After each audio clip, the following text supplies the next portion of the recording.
Hello friends, I welcome you on my channel सरकारी job चाहिए। इस चैनल पे मैं गवर्नमेंट और प्राइवेट जॉब रिलेटेड इन्फॉर्मेशन और लेटेस्ट जॉब ओपनिंग अपलोड करता हूं और इसी चैनल पे मैं आपको आपके ही फ़ोन या लैपटॉप से किसी भी जॉब के लिए अप्लाई करने बताऊंगा। तो चलिए शुरू करते हैं। हम जिस जॉब रोल के लिए अप्लाई करने जा रहे हैं वो नॉर्थ रेलवे की रेल की तरफ से ऑफर की गई है। तो चलिए हम देखते हैं क्या जॉब डिस्क्रिप्शन होगी, क्या रिक्वायर स्किल्स होंगे, क्या क्वालिफिकेशन होगी, क्या स्टार्टिंग डेट होगी, क्या क्लोजिंग डेट होगी, कितनी सैलरी होगी और क्या सिलेक्शन प्रोसेस होगा। तो इसके लिए सबसे पहले आपको अपना डेस्कटॉप खोलना है, उसमें किसी भी सर्च ब्राउजर को ओपन करके उसके सर्च बार में लिखना है rrcpryj.org। उसके बाद कुछ इस तरह का इंटरफेस आपको सामने दिखेगा। तो सिंपली आपको नोटिफिकेशन पे क्लिक करना है। उसके बाद देखिए कुछ इस तरह का इंटरफेस आएगा। आपको देखिए जैसे यहाँ पे डेट दिए हुए, स्टार्टिंग डेट, क्लोजिंग डेट, और यहाँ पे देखिए नोटिफिकेशन डाउनलोड करने के लिए क्लिक हियर टू डाउनलोड, आपको यहाँ पे क्लिक करना होगा। उसके बाद एक पीडीएफ फाइल खुल जाएगी। तो चलिए अब हम इसे जूम करते हैं और पढ़ते हैं क्या जॉब डिस्क्रिप्शन है। तो जैसा कि आप देख सकते हैं अब हमने इसे जूम कर लिया। तो देखिए सबसे पहले यहाँ पे देखिए क्या लिखा है, railway recruitment cell, north railway, north central railway. So चलिए अब हम देखते हैं क्या स्टार्टिंग डेट होगी। तो स्टार्टिंग डेट 2/8/2020, मतलब कि 2 अगस्त 2021, एंड क्लोजिंग डेट क्या होगी, सितंबर में होगी, 1 सितंबर 2021 में। तो चलिए अब हम इम्पॉर्टेंट कुछ यहाँ पे नोट्स दिए हुए उसको हम पढ़ लेते हैं। जैसे आपको रजिस्टर कहाँ पे करना होगा, तो आपको रजिस्टर rrcpryj.org, जैसा कि आपको यहाँ पे दिख रहा है, इस पर आपको जाकर रजिस्टर करनी होगी। एंड यहाँ पे आपको बस ऑनलाइन फॉर्म ही सबमिट करनी होगी। आपके पास अगर वैलिड ईमेल आईडी नहीं होगी तो आप रजिस्ट्रेशन करने से पहले एक new valid email ID create कर लीजिएगा। एंड और यहाँ पे देखिए जैसा कि दिए हुए कि application can submit their application online, आप ऑनलाइन ही एप्लीकेशन सबमिट कर सकते हैं। और यहाँ पे देखिए कितने टोटल पोस्ट के लिए ये वैकेंसी निकाली गई, तो 1664 पोस्ट के लिए ये वैकेंसी निकाली गई है। तो हम देखिए एलिजिबिलिटी कंडीशंस की बात करते हैं। तो एज क्राइटेरिया हम देखें तो देखिए एज आपकी 15 to 24 के बीच में होनी चाहिए। यहाँ पे देखिए जैसा कि देखो कि SC ST OBC upper age limit relax by the SC ST के लिए आपको रिलैक्सेशन 5 साल के मिले हुए हैं। एंड OBC के लिए आपको 3 साल का रिजर्वेशन मिले हुए हैं। एंड पर्सन विद डिसेबिलिटी के लिए 10 ईयर का यहाँ पे रिलैक्सेशन मिले हुए हैं। एक्स सर्विसमैन के लिए 10 ईयर्स का यहाँ पे रिलैक्सेशन मिला है। तो आप इसको एक बार अच्छे से ध्यान से पढ़ लीजिएगा। जैसे कि ओवरऑल मैंने बता दिया क्या कितने किसको किसको कैसे रिजर्वेशन मिले हैं। और बात करते हैं हम, देखिए यहाँ पे according to the different communities the eligibility date of range shall be as under. जैसा कि आप देख सकते हैं यहाँ पे अगर आप अनरिजर्व होंगे तो आपको आपकी जो डेट ऑफ बर्थ है वो 1/9/1997 से 31/8/2026 के बीच में होनी चाहिए। SC हैं तो आपको 1/9/1992 से 31/8/2006 के बीच में होनी चाहिए। ST हैं तो 1/9/1992 से 31/8/2006 होनी चाहिए। OBC हैं तो 1/9/1994 से 31/8/2006 के बीच में होनी चाहिए। और जैसा कि आप देख सकते हैं पर्सन विद डिसेबिलिटीज़ में अनरिजर्व है, SC ST एंड OBC है, तो उसके लिए भी दिए हुए हैं। आप एक बार इसको चेक कर लीजिए। जैसा कि मैं बता दे रहा हूँ कि अनरिजर्व पर्सन विद डिसेबिलिटीज़ में अगर आप अनरिजर्व हैं तो आप 1/9/1987 से 31/8/2006 के बीच में अप्लाई कर सकते हैं, के बीच में अगर डेट ऑफ बर्थ हो तो आप अप्लाई कर सकते हैं। और PWD के SC ST 9/19 इसमें आप अगर 1/9/1982 से 31/8/2006 के बीच में तो अप्लाई कर सकते हैं आपका डेट ऑफ बर्थ। और अगर PWD OBC 1/9/1984 से 31/8/2006 के बीच में आप कर सकते हैं अप्लाई। अब देखिए हम बात करें इसेंशियल क्वालिफिकेशन की। तो देखिए यहाँ पे 2 तरह के क्वालिफिकेशन, मतलब 2 तरह के पोस्ट हैं जिसके लिए क्वालिफिकेशन मांगे गए हैं। एंड देखिए क्वालिफिकेशन आपकी 10th में आपके 50% मार्क्स होने चाहिए। और अगर आप 8 पास हैं और आपको वायरमैन एंड कारपेंटर के लिए अप्लाई करना है तो उसके लिए मिनिमम क्वालिफिकेशन क्लास 8 है विद ITI सर्टिफिकेट। और जैसा कि आप देख सकते हैं यहाँ पे दिए हुए कि designated trades ITI trades, designated trades ITI trades, तो उसको एक बार आप अच्छे से चेक करिएगा। जैसे फिटर के लिए फिटर है, प्लम्बर के लिए प्लम्बर है, वेल्डर के लिए वेल्डर है। ये सारी चीज़ें एक बार आप अच्छे से चेक कर लीजिएगा। सारी चीज़ें मैं एक एक करके बताऊँगा तो काफ़ी वीडियो लंबी हो जाएगी। एंड जैसा कि आप देख सकते हैं the applicant who SSC ITI results are the awaited as on the date of the notification is 27/7/2020, मतलब कि आपका रिज़ल्ट अगर ITI ITI और SSC का अगर आपका रिजल्ट 27/7/2021 तक नहीं निकला तो आप इसके लिए अप्लाई बिल्कुल भी नहीं कर सकते हैं। और देखिए ट्रेड वाइज स्लॉट हम देखें तो the detail of the trade wise slot and division workshop wise number of the applicant to be the engaged for the training as act present along with the breakup of the reservation for the applicant belong to the SC ST OWS and sorry OBC and EWS categories and for the PWX man serviceman। तो जैसा कि आप देख सकते हैं यहाँ पे कि लिखे हुए है कि the number of the training slot shown in the notification are the provisional and the same are liable in increase decrease depending upon the actual need of the administration at the time of the finalize the selection। जब आपका selection finalise होगा तो जितने भी आपको slot दिख रहे हैं उसमें से जितने पोस्ट हैं या तो बढ़ भी सकते हैं या घट भी सकते हैं, जैसा कि गवर्नमेंट को नीड होगी उस हिसाब से बढ़ते घटते होंगे।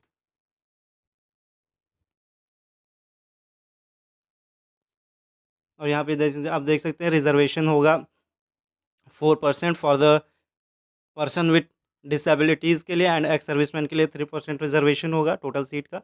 अगर आप देखिए एक्स सर्विसमैन या फिर आर्म फोर्स के रिजर्वेशन को आप लेना चाहते हैं तो आपको सर्टिफिकेट ऑफ द डिस्चार्ज आपको देना होगा यहाँ पे। अगर आप एक्स सर्विसमैन के चिल्ड्रन हैं तो भी आपको सर्टिफिकेट को अप्लाई करनी को देनी होगी। अगर देखिए अगर एससी में जितने स्लॉट्स दिए हुए हैं, अगर एससी के कैंडिडेट से ये सारे स्लॉट फुल नहीं हो पाते तो फिर उसमें से जो भी स्लॉट्स बचेंगे वो एसटी को अलॉट कर दिए जाएंगे। और एसटी को दिए हुए स्लॉट्स में से अगर सारे फुल नहीं हो पाते हैं तो एसटी को दे दिए जाएंगे, अगर एससी को दे दिए जाएंगे। और अगर दोनों एससी एसटी को दिए हुए स्लॉट्स में से दोनों फुल नहीं होते तो फिर वो जनरल को दे दिए जाएंगे जो भी स्लॉट्स बचे होंगे। और ओबीसी के साथ भी यही होगा कि ओबीसी को दिए हुए स्लॉट्स में से अगर सारे स्लॉट्स फिल नहीं हो पाते तो बचे हुए स्लॉट्स जनरल को दे दिए जाएंगे। देखिए अगर आप एससी एसटी हैं तो आपको कास्ट सर्टिफिकेट लगाना होगा, ओबीसी हैं तो आपको कास्ट सर्टिफिकेट लगाना होगा। Reservation for the economically weaker section आपको ईडब्ल्यूएस से अगर बिलोंग करते हैं, अगर आपकी एनुअल इनकम 8 लाख से बिलो है तो आपके लिए आपको ईडब्ल्यूएस का सर्टिफिकेट लगाना होगा।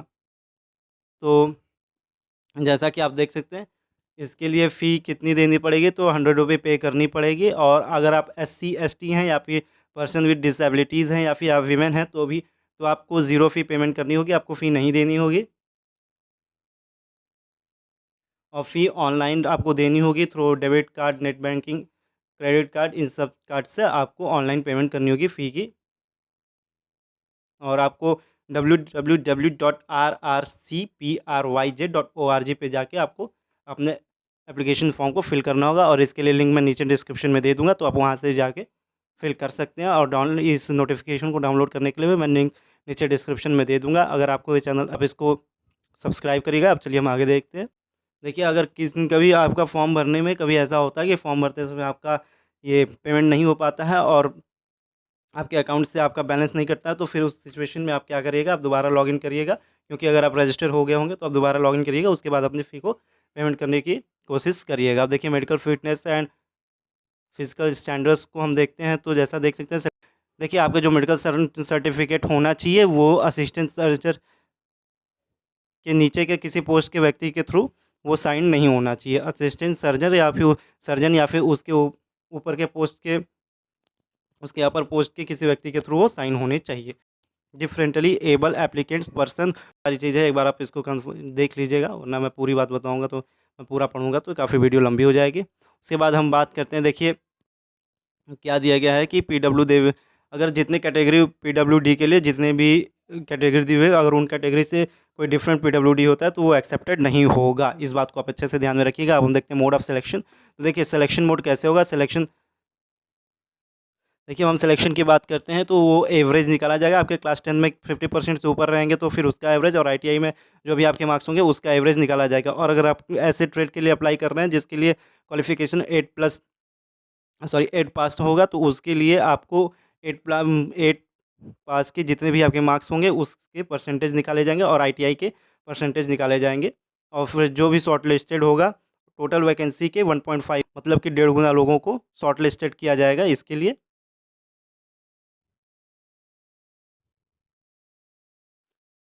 डॉक्यूमेंट वेरिफिकेशन के लिए। सो अब हम देखते हैं in the case of two applicant having the same marks. हाँ, देखिए अगर आप में से दो दो व्यक्तियों के सेम नंबर आते हैं तो उस व्यक्ति को ज़्यादा वेटेज दी जाएगी जिसके की एज बड़े होंगे, मतलब जो एज में ज़्यादा होगा।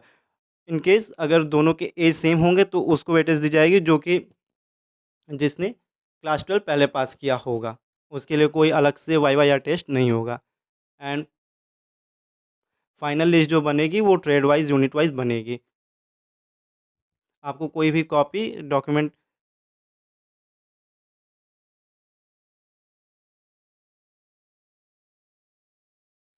अपलोड आपको कोई भी कॉपी उसके पोस्ट के थ्रू अपलोड नहीं कर कोई के थ्रू पोस्ट नहीं करनी है, आई मीन पोस्ट ऑफिस के थ्रू पोस्ट नहीं करनी है। आपको ऑनलाइन ही सारे डॉक्यूमेंट अपलोड करते हैं। देखिए अब यहाँ कैलकुलेशन ऑफ द मार्क्स, तो जो भी आपको मार्क्स मिले होंगे क्लास 12 के टोटल मार्क्स ये नहीं कि आपके अगर 5 सब्जेक्ट में अच्छे मार्क्स होते हैं तो उसके काउंट नहीं होंगे, टोटल मार्क्स जितने भी होंगे उसके मार्क्स काउंट होंगे। और आईटीआई में जो मार्क्स मिले हैं उसके परसेंटेज के हिसाब से आपका कैलकुलेशन होगी। क्लास 8 के लिए ये सेम मार्क्स है कि average marks mention in the consolidate statement for the mark of for all the semesters of the trade applied.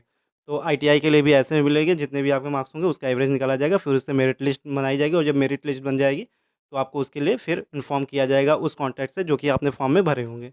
सो अब देखिए हम नीचे करते हैं तो लिखे हुए the trade wise community wise merit list will be the issued by the NCR for their notified slots. Applicant who have called by the NCR as per the merit list relevant considering the division workshop operated by the candidate. In the case of any shortfall in any particular trade in any given division workshop, North Central Railway reserve the right to redistribute the candidate to other division workshop. और देखिए यहाँ पे जैसे दिया हुआ final selection of the applicant would be the subject to the verification. Final selection आपके वो original document के वेरिफिकेशन के बाद ही आपको दिए जाएंगे। And candidate in the stand by list will be the issued call letter. अगर फिर आप जब शॉर्ट लिस्टेड हो जाएंगे तो कॉल लेटर आपको आपके एड्रेस पे सेंड किया जाएगा, जो भी एड्रेस आपने फॉर्म में मेंशन किए होंगे।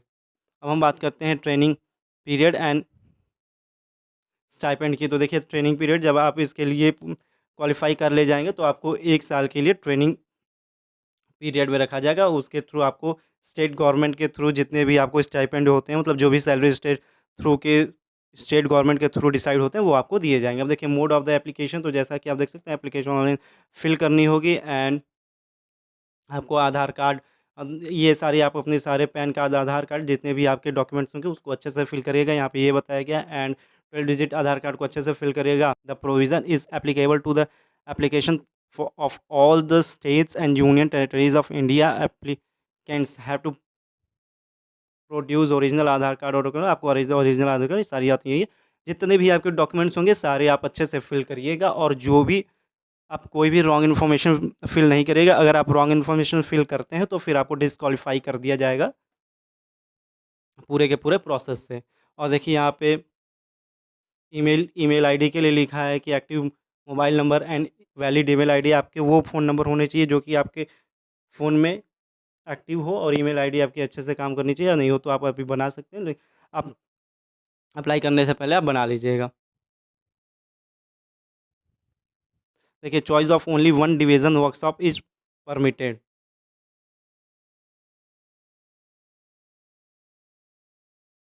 देखिए अगर आपने 2 ट्रेड से आईटीआई किया होगा या फिर 2 ट्रेड में आपने आईटीआई किया होगा तो उसके लिए आपने जिस ट्रेड के से आईटीआई की होगी उसके लिए आपके जो भी वैकेंसी आएगी आप अलग अलग फॉर्म फिल करेंगे। आप एक से ज़्यादा फॉर्म फिल कर सकते हैं। यहाँ पे ये लिखे हुए देखिए, जैसे applicant possessing ITI qualification in more than one trade can apply for different relevant trades separately.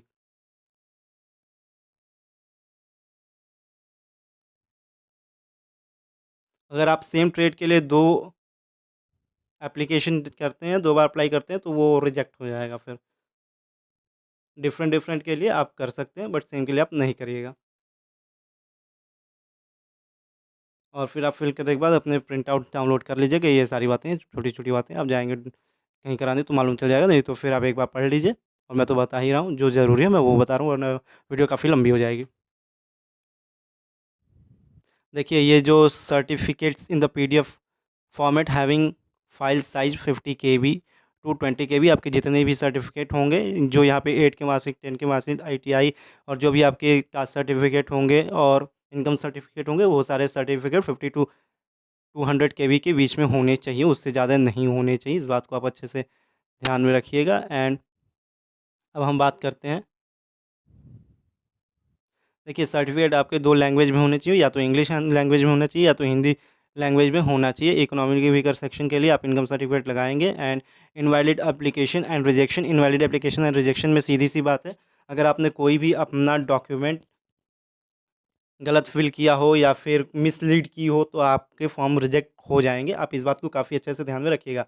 और दूसरी बात यह है कि जो भी आप सर्टिफिकेट डालेंगे तो आपके पास जो भी जब भी मैसेज आएगा तो उसको अच्छे से देखते रहिएगा। देखिए एग्रीमेंट एंड ट्रेनिंग, देखिए ट्रेनिंग आपकी 1 ईयर की होगी, लेकिन इसके लिए आपको एग्रीमेंट साइन करना होगा। एग्रीमेंट साइन सीधे सी बात ये लिखी होगी कि अगर आप कोई भी नुकसान करते हैं या आपसे कोई भी गलती होती है तो वो आपको किसी भी टाइम निकाल सकते हैं, और आपकी जो भी अप्रेंटिस फ़ी होगी वो आपको पे करनी ही होगी। अगर आप एक माइनर हुए, 15 साल से कम हुए, तो आपको फ़ी पे करनी ही होगी। तो आपके पेरेंट्स को वो फ़ी पे करनी होगी। तो एग्रीमेंट को साइन कराने के पीछे का इंटेंशन बस यही है कि अगर आपसे कोई गलती हो जाती है, आप मिसलीड करते हैं या कुछ ऐसा काम जिससे नुकसान होता है, तो आपको नौकरी से उसी वक्त निकाला जा सके। देखिए फाइनल जो आपका ट्रेनिंग कंप्लीट हो जाएगी तो उसके बाद national council for the training in vocational trades एक टेस्ट लेगा। वो टेस्ट आपको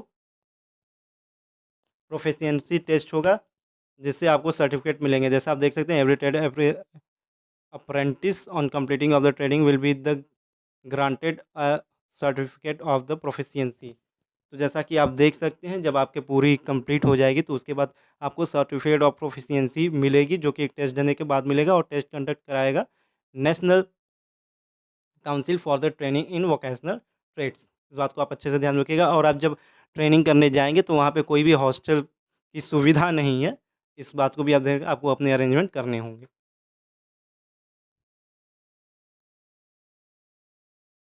अब जैसा कि आप देख सकते हैं, candidate are advise to visit the website of RRC Prayagraj regularly for all the updates. आपको जितने भी अपडेट्स मिलेंगे आपको वहीं पे मिलेंगे।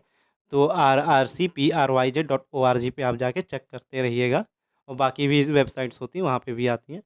आप इसको अच्छे से ध्यान में रखिएगा। Thank you. इस जॉब को अप्लाई करने के लिए मैंने लिंक नीचे डिस्क्रिप्शन में प्रोवाइड करा दी है। अगर ये वीडियो आपको अच्छी लगती है तो लाइक करें, शेयर करें एंड सब्सक्राइब करें। थैंक